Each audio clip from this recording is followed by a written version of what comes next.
Good afternoon and happy Memorial Day, everyone. My name is Benjamin, and today I'm doing something a little bit different, and also just because there haven't been any polls since last week, and I can't really update my model because of that. So instead, while I wait for that, the update will be on Wednesday. Instead of that, I decided to have a little bit of fun and do a 2020 election bingo. So, of course, the idea is to get a line in any of the directions, vertical, horizontal, or one of the two long diagonals. And for the sake of, oh goody, so, and of course there's a free space, which is Trump says something crazy. I thought that was fair. So, of course, I could do things that would be pretty obvious, such as California will go to the Democrats. Wyoming will be won by Trump. I could do stuff like that. But I figured that would be kind of dull, and that would be an easy way to get a bingo. Instead, I decided to write out 24 somewhat harder predictions, guesses to make, things that might happen but probably won't, but they could, that I have some reasons for thinking they could happen. And of course, obviously, this will run all the way to whenever the full results are done. So that means whenever the Electoral College actually votes.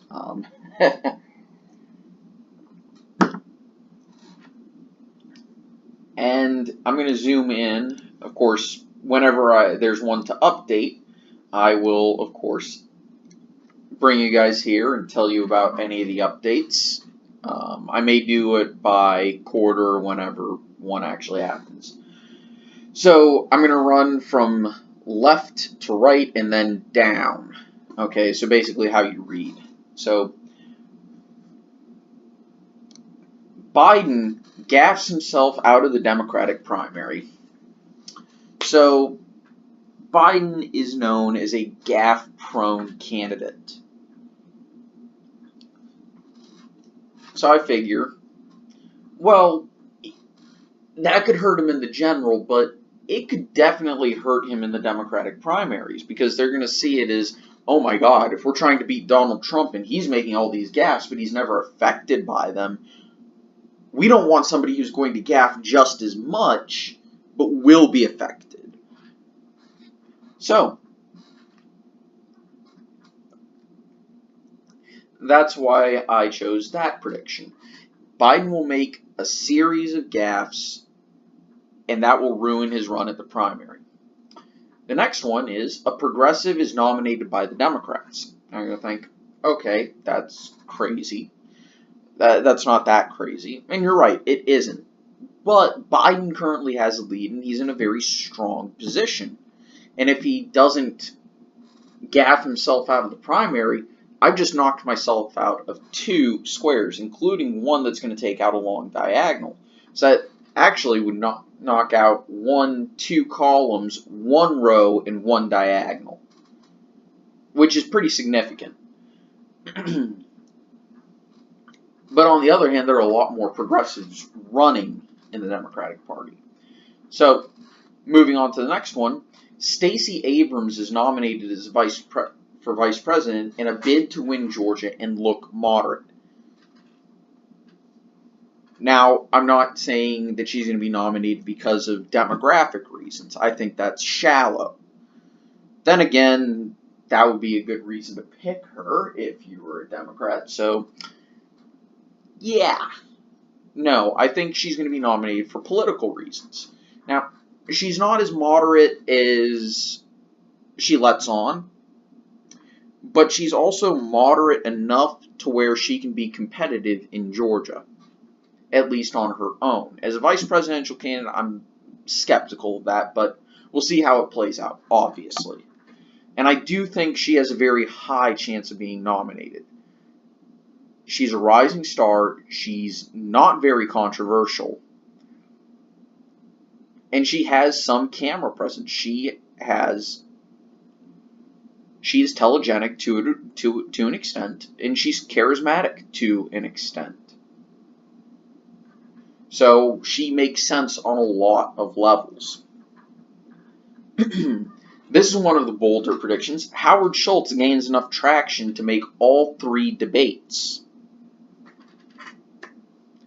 So, yeah, we're going to go with that one. Pretty self-explanatory. Means he needs to be polling at enough, at about 15% multiple times over multiple months and weeks. Okay? Next one. Delaware consistently polls within 10%, meaning it is a competitive state. Of course, this can only happen if Biden actually doesn't win the nomination.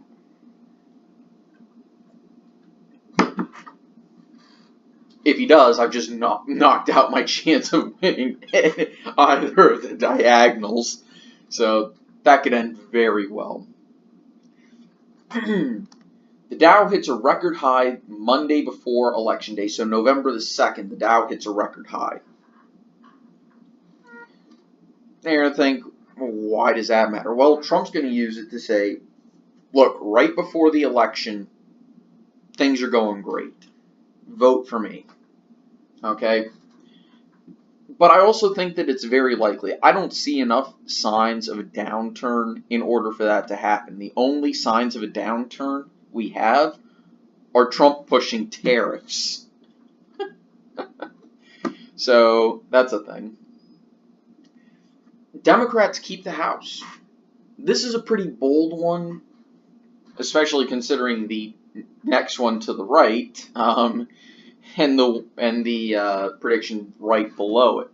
But I don't think it's that unlikely to happen. It's a very narrow lead that the Democrats have, and it's just it would make sense if everything stayed at the status quo. Moving on. Trump gets more than 50% of the popular vote. 50% or more. So he gets an outright majority. This is unlikely to happen. I will be very plain about this. But I wanted to mix in some that were more likely, some that were less likely. I didn't want everything to be about the same level of likeliness. And I didn't want everything to be super obvious. I didn't want everything to be super crazy. I wanted a good mix of everything.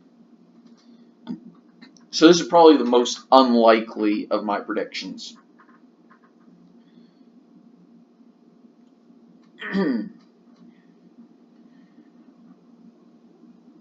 So the next one is the Democratic nominee gets within 1% of winning Arizona. It's no secret Arizona is becoming closer and closer. It is a competitive state. And I just think that it's about time that happens. So, moving on. China continues to not bow to Donald Trump, and tariffs increase to 35%. I don't think this is outside the realm of possibility. And I think it would make sense with Donald Trump being the way he is. So, that one's also not as likely, but China has aggressive trade policies, and Donald Trump is trying to match them. So, we go down. There are more than 20 faithless electors. This is another bold prediction. But with the amount that happened in 2016, if Donald Trump wins again, we could see a ton, mostly Democratic, trying to convince Republican electors that, oh no, Donald Trump's a danger. Oh no, he's going to destroy this nation. Oh no. Stuff like that. Of course, the next one is self-explanatory. Republicans get a net gain in the Senate. Skip over 2 squares because of free space. Debates are considered a wash. Now, this basically means that Sure, some outlets may argue they were decisive in one direction or another, but you would expect it to fall mostly along which way they bias. So Fox News says Trump won, CNN says whoever the Democrat is won, and a lot of places just say, Republicans think Trump won, Democrats think the Democrat won, no one won, that type of thing. Or if literally everyone says, yeah, you couldn't figure out anything from the results of that. Next one, Trump's pre-presidency tax returns become public. Now you're going to say, well, why don't you just say his tax returns? Well, some of his tax returns are public as a matter of law because, well, he's a government employee now, so as such, his tax returns are from his presidency should be public. At least I think they are. We do know his income as from the Oval Office, and we know his salary, so that's that. So again, scrolling down. Impeachment talk harms the Democrats, and Pelosi's been saying this. I don't think it's that far outside the realm of possibility, and pretty much I'll determine a lot of these. Something like this is going to have to be subjective in how I do it, but if I see a lot of Democrats tanking and polling due to impeachment talks, or maybe even an impeachment vote, I'll consider that good enough. Or if some of the Democratic leadership says impeachment talk is hurting the party, I'll consider that one good. At least one popular senator gets primaried and their seat flips. So this means, say, I don't know, who's a popular senator who might be vulnerable to a challenge from their party's extreme. One doesn't come to mind, at least immediately.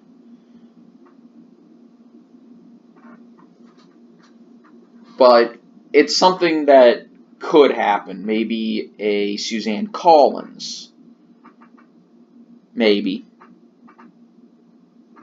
So I think that's a good one. Suzanne Collins would be the number one to have case in that for this one to happen. This one was just fun. This one was kind of funny. A Trump extramarital affair goes public. We know he has a history of this in the past, so I'm not going as far out on a limb as people may think.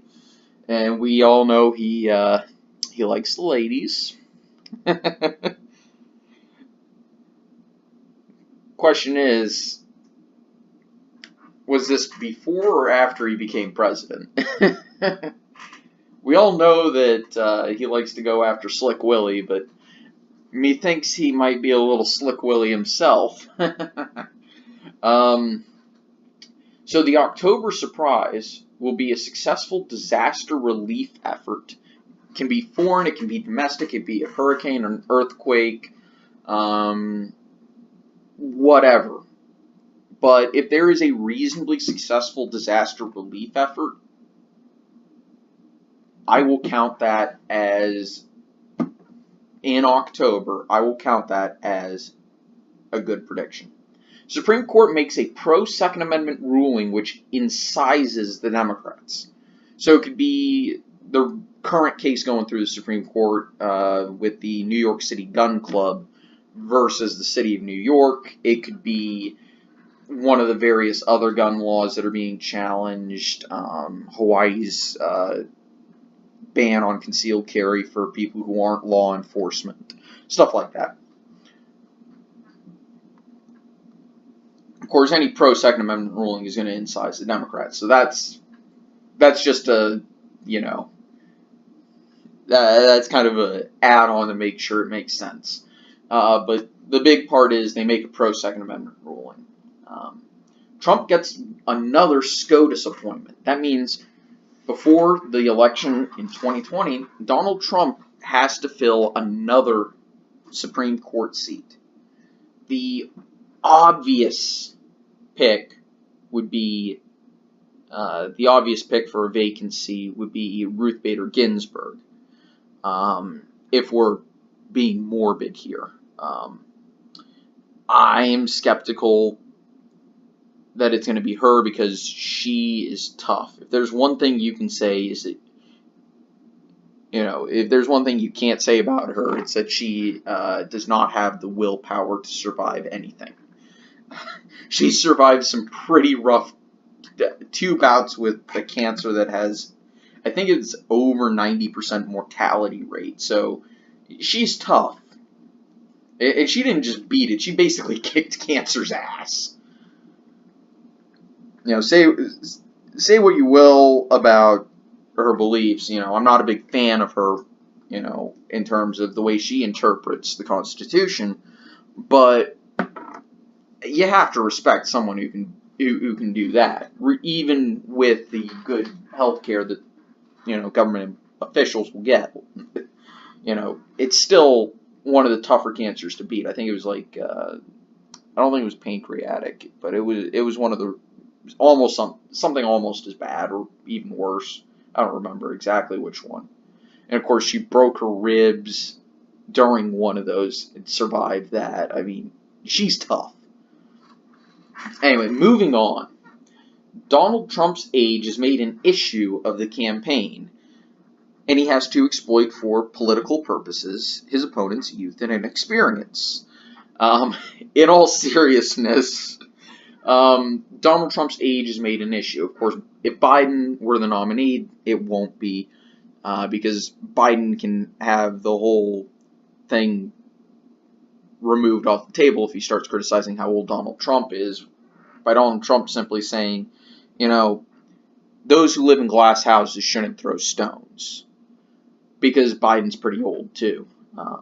Same thing with Bernie Sanders or maybe even Elizabeth Warren. So I'm picturing someone who's slightly younger as the Democratic nominee. Maybe not a Buttigieg, but someone younger than Donald Trump by at least a decade. The Democratic nominee makes a play for Texas, and by that I mean they make campaign stops, they do television ads geared towards Texas. Stuff like that.